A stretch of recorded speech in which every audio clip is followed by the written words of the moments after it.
Welcome to Q's Court, powered by OleMiss365.com. Welcome to another edition of Q's Court. I'm your host, Marcus Dent. This is the legendary Coach Q. Coach, SEC play, man. Yeah. Just getting in the SEC play. You had Georgia at home, Texas on the road, man. Let's talk about it. Yeah, let's go to Georgia, man. We won that one, right?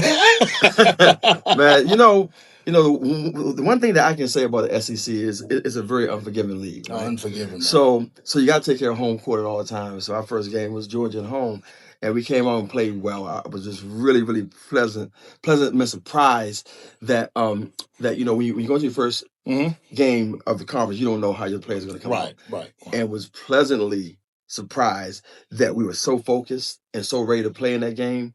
And that was about home court jitters. The energy was there. Man, we had nothing, man. Kids played well, man. They played well. Yeah, definitely that, man.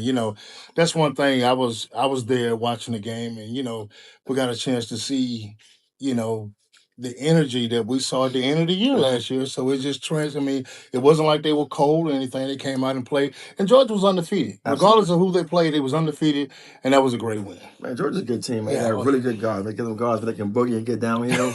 They can do that. Kept those cats out the paint, man. And they can definitely do that. Yeah, and that was the game. We leveled the ball off and controlled dribble penetration, and Coach had a great game plan. Coach had a defense ready. Right. So we had a good defensive game plan to get them stopped, and we made some shots, and end up blowing away. Yeah. It was a game that you needed. You always want to get that first SEC win, and like I say yesterday with Texas. Yeah.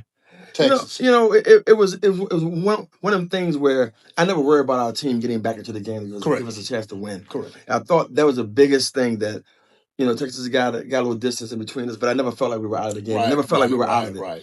And obviously, we made that run in the second half. And a great run. Yeah, Cody. Great run. Right, Cody got to go and touch and start making some baskets. She did. Sarah was unbelievable on defense on Booker, and I thought that down the stretch, our players give us a chance to win the basketball game, and you lose to Texas on the road, number 2 team in the country, and you beat them on the board. Yeah, sure, you beat them on the boards. You lose the game by one possession. You gotta live with it. You don't want to live with it, but at the end of the day, I thought our players really competed at a high level. And Coach, the thing about it is, let's just talk about the SEC from top to bottom. Sure, top to bottom I think it's one of the most competitive leagues in the country. Gotta be. Absolutely, and just look at it. Absolutely, and it starts with the recruiting in our conference. Everyone competes in our conference on the recruiting front. They don't. It's like you say, when the players you are supposed to get, you can't lose. Right. Nobody loses the players they are supposed to get. Right. You got to get those. Right. So it always translates into a balanced conference, translates into competitive games, and that's what this conference is about right now, top to bottom. It's competitive, it's balanced, and every team is going to compete at a high level. Well, Coach, we're talking about competitive.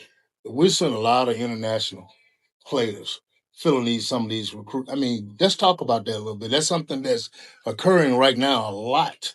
And not just women basketball, just basketball, period. Yeah, across the board, because what's happening now is the NCAA is doing what they do, right? Yeah. They keep moving the bar and moving the needle, and now it's becoming popular to go out and get players mid-year, then come in and help you. Right. And a lot of teams are doing that right now. It's really prevalent on the men's side until Texas Tech brought in a 7-1 player, and you're like, wait a minute, okay, now we're doing that, right? I see that. So I can tell you from I've had a lot of international experience coaching national teams on the women's side, coaching pro men's basketball for the last couple of years in South America, and the game is so what I want to say, it's so centralized in those areas. Right. Like you can go over into Eastern Europe and get some toughness. Oh man, you can go over into like China and Asia and get these players that have great size. You go to Puerto Rico, you get the players that can play off the bounce. So every region kind of has their specialty in players. Is it a platform for that right now? Oh my goodness,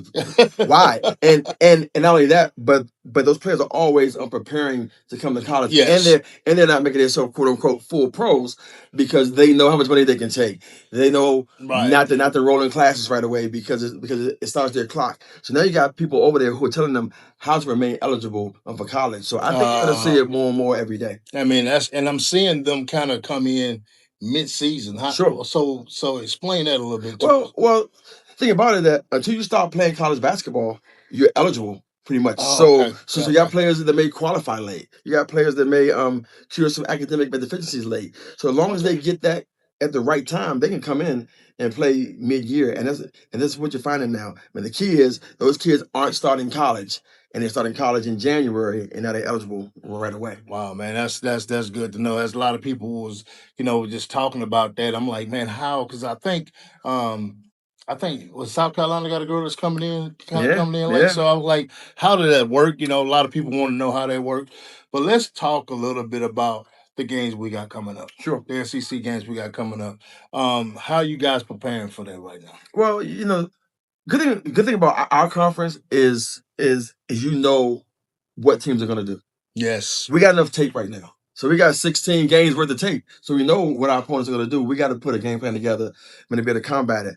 Going to Oklahoma, man, they're a really good basketball team. Really good basketball team. I think they're top 6 in both in both polls. Right. So another great opportunity to go on the road and to get a big road win. Chavez is a point guard coming in. Oh yeah, I've met her before. Hey, she can ball. No question. She can do it. Yeah, I can't take nothing from her. She can go. She can ball. She can ball. But we had a defense. I think we had a defense to clamp her down. The difference that I see with this Ole Miss team is defense. They strappy. I mean, Madison Booker said, "Hey, Ole Miss trying to punk you." so I was just listening to her talk about just they had mad respect for for the team, sure, for what you guys do, for Coach Yo and how she prepares her team. One thing I could say, just watching her, you're never out of the game. So it doesn't matter whether you're down 15, whether you're down 19. They have the competitive to come back. And that's what she was just talking about. Like, Ole Miss is Ole Miss. They're going to try to get after you whatever angle they can. If they find it in the locker room, come back out of the locker room, making adjustments, that's what they're going to do. So, just talk about a little bit about the adjustments that you guys had to make coming out the half and, how that is, how did that help you guys? Well, I think the biggest thing was Coach went there and he's challenging them defensively. Yes. Like, we're going to score the basketball when we can play settle. So we started making some baskets. We got our defense set, and we were able to play settle. And it's funny because when you go through this conference, it's about head coaches that know how to win in this conference. Coach Yo has been 14-2, starting for the third time in the last 30 years. Yeah. And it's been all her in the last 30 years. That's an amazing stat. You think about going 14-2 to start an SEC conference play for 3 times in 30 years. That says a lot about what she does and how the program has been established. And that's one thing that she's done. She's established this program on defense, and we've been able to play great defense coming out in that second half. Now, Coach, y'all are finna get into the heavy flux of SEC play. So when it comes to, injuries and things like that, how do you keep everything in perspective? Because when it's a brutal Sure. road. Sure. So how do you, what do y'all do? Y'all do anything different to try to keep them a little bit more healthy? Do y'all cut back a little bit, or just kind of give us a little bit of what you guys do to just try to stay healthy and try to keep the right mindset going into the SEC battle? I think it's a balance. Meredith and Tim does a really good job. Our trainer and our strength coach, they do a really good job of keeping them ready to go. I think that's where it starts. Coach Yo does a very good job of balancing practice, how hard we go, when we go walk through, when do we go hard. And I think they have a really good balance, a really good feel for our athletes. So it really starts with that, because every Thursday and Sunday, you're playing. You're back on the court Tuesdays. Okay. So now you take Monday off. You get back on the court Tuesday. So we have a good balance. We have a good flow to what we're doing every week now. So I think that helps as well. Absolutely. And I watched her come off the court in Georgia, came in and did the presser. And I'm telling you, she was still intense when she come out of there, man. I mean, she keeps that demeanor the whole time, man, and that's what I love about her. And her players, they feed off of that. Absolutely, because they feed off of that. Right, you're a sum of your leadership, right? Correct. And she's intense all the time, so she makes you stay intense and be ready to go. And no doubt. Well, this is, we were going to wrap it up, but Coach, we just want to talk, a little bit about what you guys got coming up. And I think that's Let's give the viewers a little bit about the team and what they got, what you guys got going on, and that's something we appreciate that because there's a lot of people talking, girls basketball. I think that this is one of the premier programs in the country Absolutely. for what she have done in just a short period of time, and you coming in, you adding a little bit to it, keeping a little sis, but I'm telling you, she's dynamic, man, and that's something that the fans they love her energy. My wife was just sitting up there watching her the other day when we were sitting up there talking, and she was like, "Coach Yo is in her bag. Absolutely. She's in her bag," and Absolutely. that's something that I think recruits see that as well. Sure, absolutely. And one thing I always tell her, don't change nothing. Don't Keep change doing what anything. you're doing. You get to a point to where you coach for so long and trends start to change. You start saying, maybe I should do this. Nah, Yeah, you yeah, yeah. don't mess with it, man. Right. The ingredients are the ingredients. Yeah, So the you other start messing with the ingredients. ingredients, it don't taste the same, right? Nah, it's gonna be So different. yeah, It's so I gonna tell be her, do what different. you do. Listen, we're right now. We're in a great Y'all in a good place. spot. We're 14-3, going into our third conference game. This is where you want to be. You want to get as close to 20 as you can. Then you play for seeding. Then you start counting, right? So she's doing her thing, and I don't want her to change nothing. None. Don't change anything. Well, guys, you have it right here at the Q's Court. I'm Marcus Dent. This is Coach Q, the legendary. I got to put that in there. We'll catch you next time on Q's Court.